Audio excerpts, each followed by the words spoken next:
So welcome everybody. Today, I want to talk with you about how the ground forces impact the wrist movement in the golf swing. This is something I've been watching for a long time now, and I thought it's time to talk about this.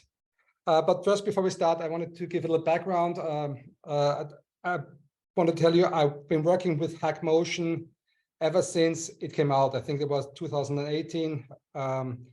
I measured several golfers from all ages, from all skill levels, and especially a lot of professionals. So I saw some data over the years, and I use it nearly every day. So when I teach, I use it. Basically, it's a non-brainer for me. And I really enjoy, what I really enjoy is measuring the lead and the trail wrist with every new student. And of course, have updates from time to time. And at the same time, when a student comes to me, I don't not only use hack motion, I also use my force plate. I use the Smart to Move 1D version, if anybody cares. And these force plates I use, they really emphasize basically the vertical peaks, the pressure distribution, left, right, forward, back, separate feet, and of course the vertical peak you can see really nicely. So that's something I really focused on today, because you have to understand ground forces is a really complicated topic, and I'm probably not the right person to speak about it in its entirety. So you have to talk to biomechanists, but basically, if you think about a movement, it's always three things. It's basically a horizontal movement to the lead side.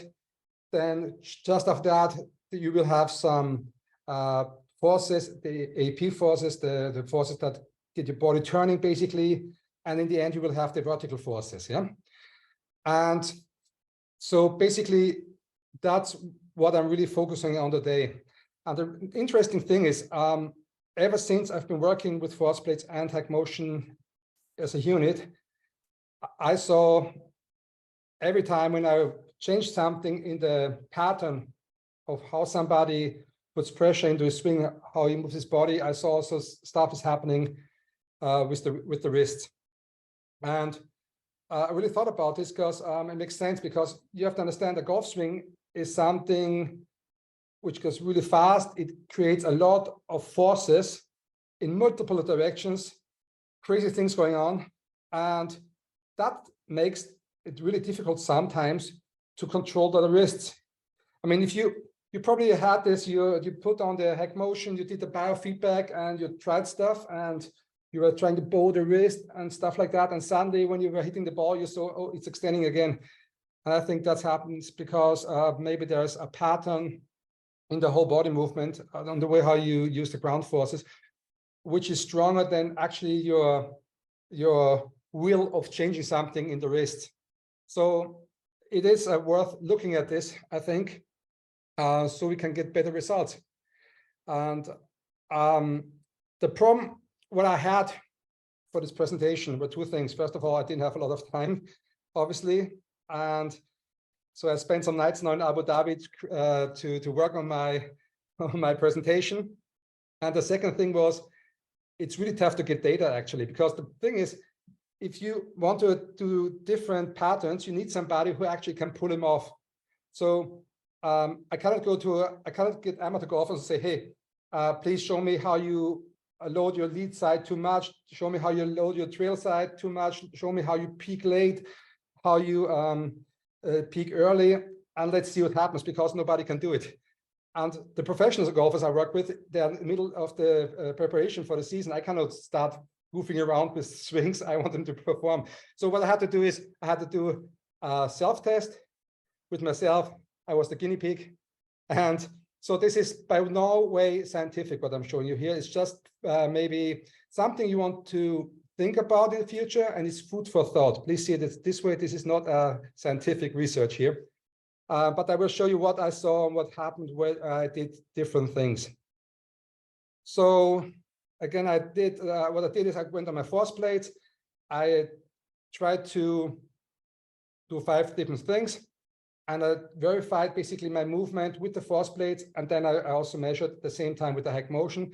What I try to do is I try to leave my wrists as natural as possible. I tried not to manipulate. I just said I do my normal swing and see what happens. Yeah. And after that, I looked for tendencies in flexion extension.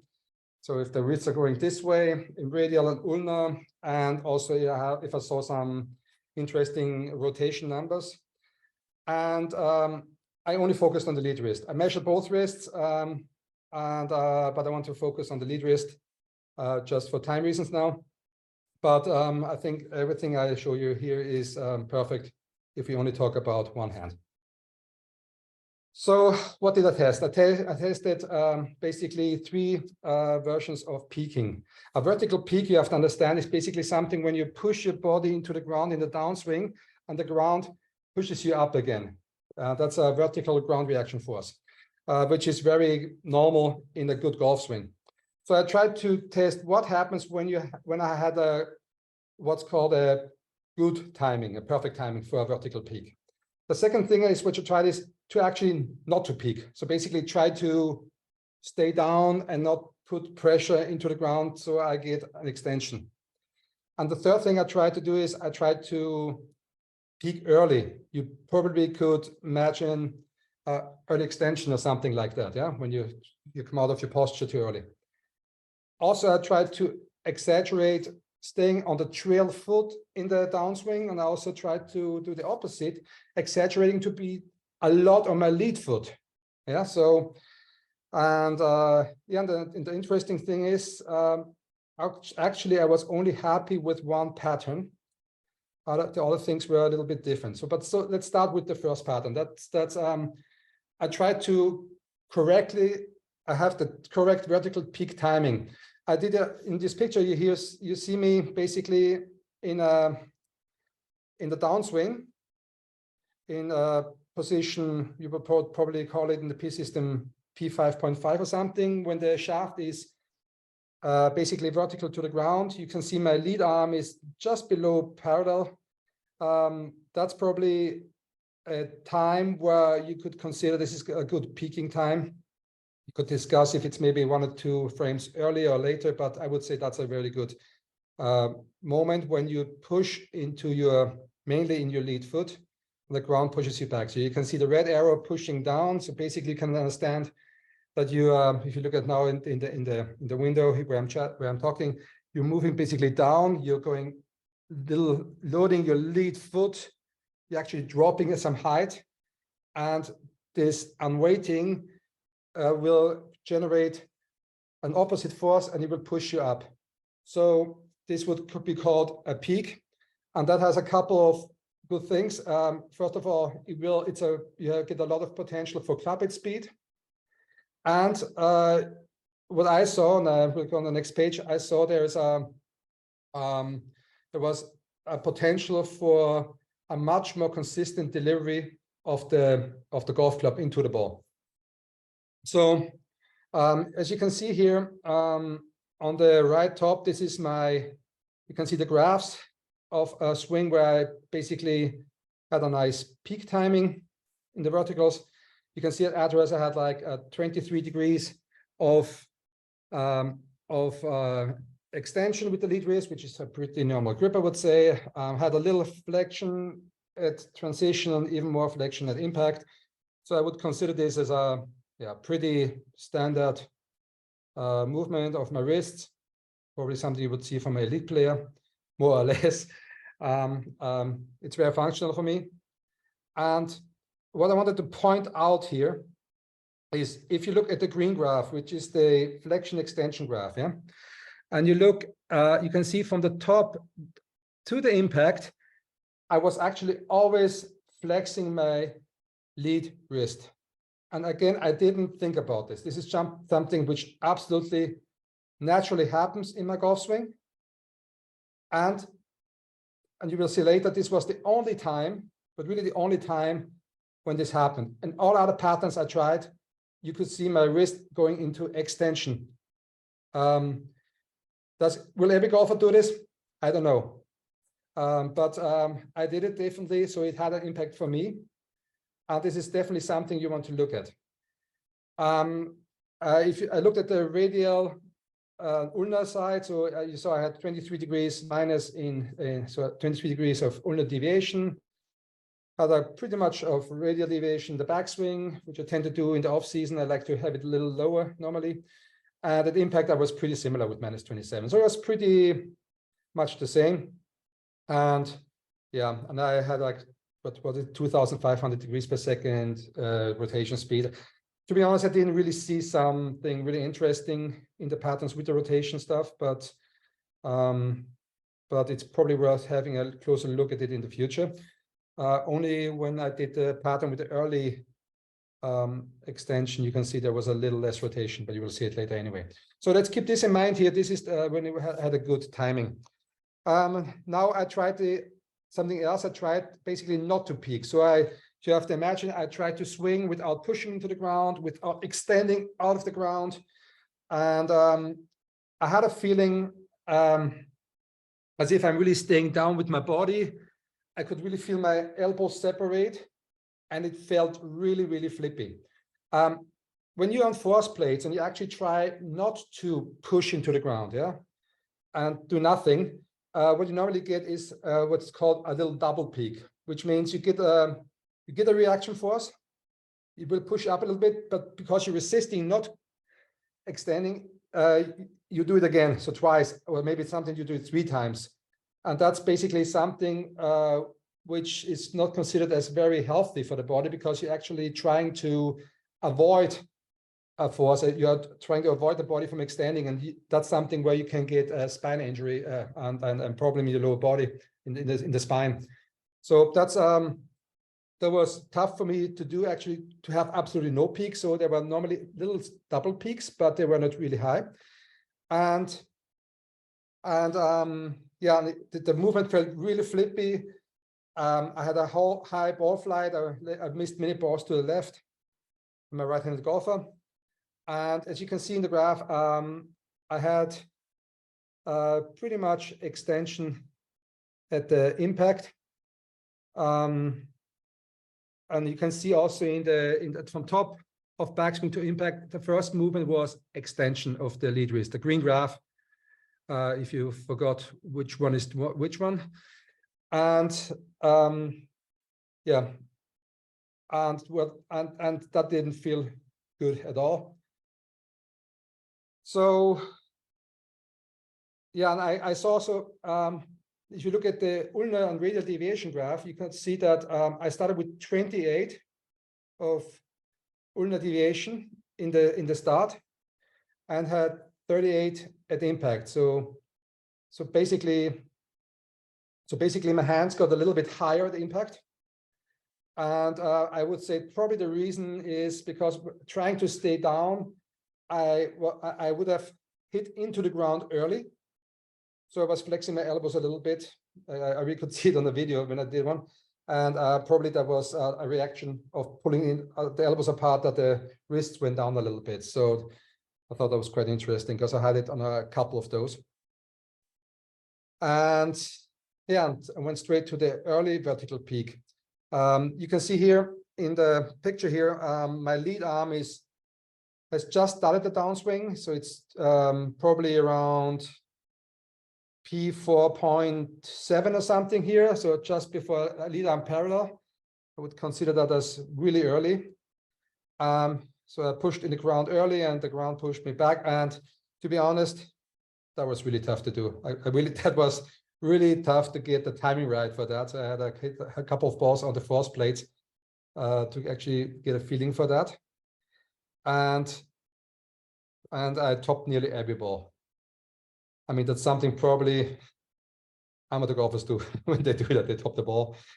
And yeah, and as you can see, I also had a really high rate of wrist extension from top of backswing to the mid downswing.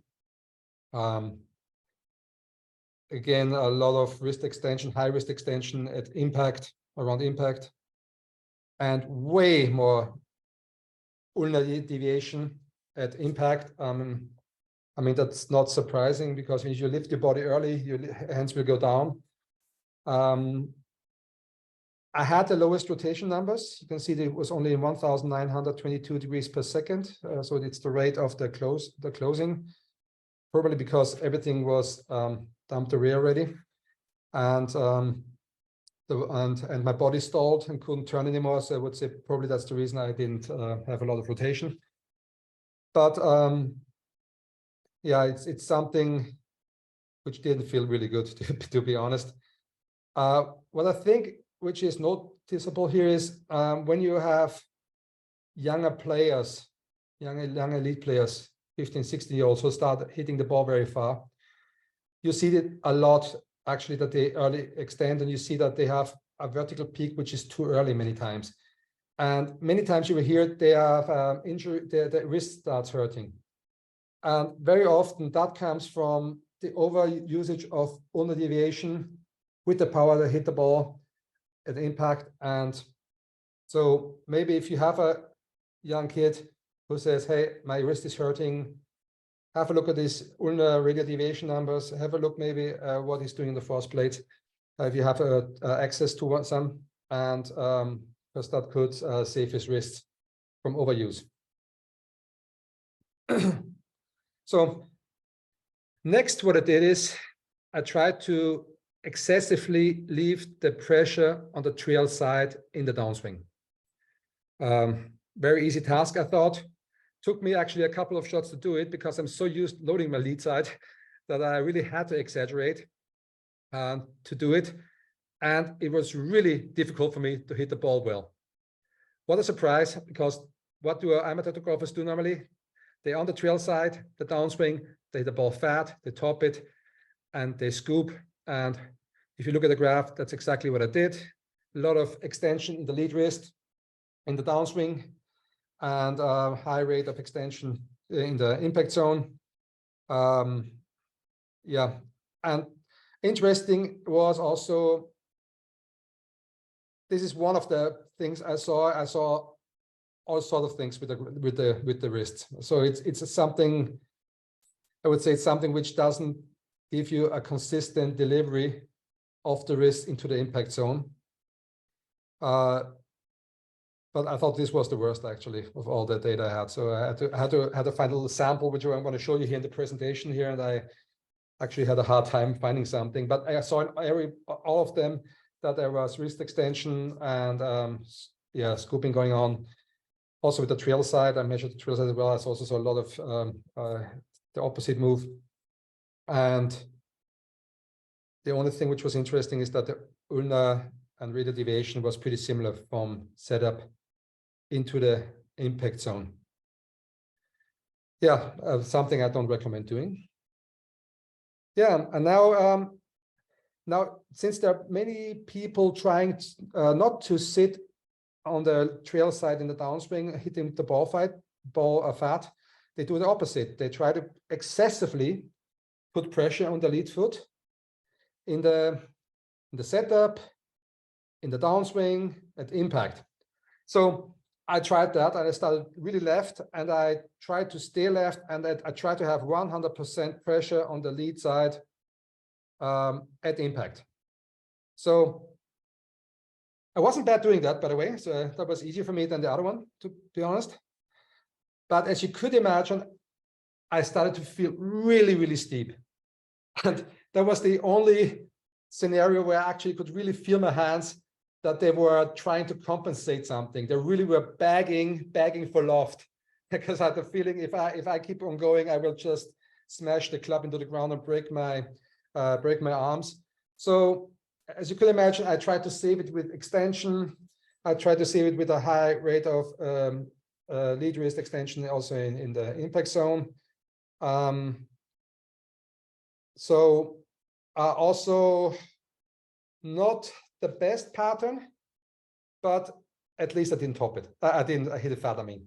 I could hit some decent shots with it, but I could imagine if I was trying it, the whole thing with 6 and 7 irons normally. Imagine if this would have been a 4 iron or 3 iron, very difficult to get some loft on the club and hit proper shots.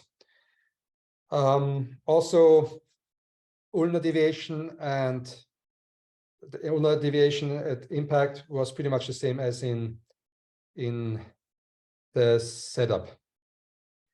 Yeah, so basically that's what I saw. This is not, I mean, again, this is not something I just learned now. This has been something I've been really working on the last couple of years and saw many times. I just wanted to put this together as a presentation so you could see that different scenarios of moving my pressure caused certain things in my wrists without even trying to change my wrists.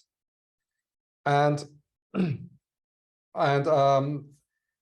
so I think if you work on the wrists of the delivery of the club into the impact zone, you also have to look in that region a lot. What I saw is that great sequencing tends to create the best results, not only from the ball flight, but also from how you deliver the wrist into the impact zone. I saw a lot when you get the pressure on the lead foot early enough before the arms start the downswing. You can see that stuff like casting, extension of the lead wrist at impact, at the early downswing, and all that stuff basically stops or gets much better. Let's put it this way. So sequence, in my opinion, is really, really important. So if I can give an advice, is if you work on your golf swing, and not only, this is not only for professional golfers or elite golfers, I mean also with amateur golfers, and if you're a golf instructor, try to get the sequence right of the people, and you will have a much easier time getting the wrist right. If you're an amateur golfer watching this, please find an instructor who can help you to work also on that department in your golf swing.